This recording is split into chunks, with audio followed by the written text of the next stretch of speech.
सौम्यां शुभप्रदां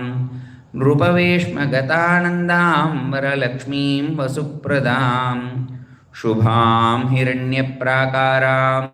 समुद्रतनयां जयां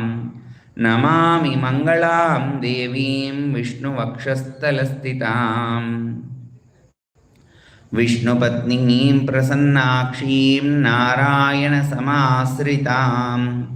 दारिद्र्यध्वंसिनीं देवीं सर्वोपद्रववारिणीं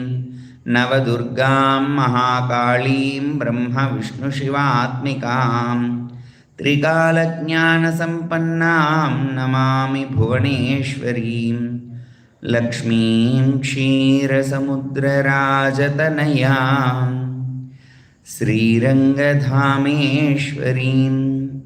दासीभूतसमस्तदेववनितां लोकैकदीपाङ्कुरां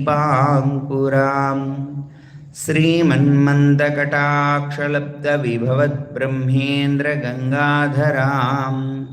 त्वां त्रैलोक्यकुटुम्बिनीं सरसिं वन्दे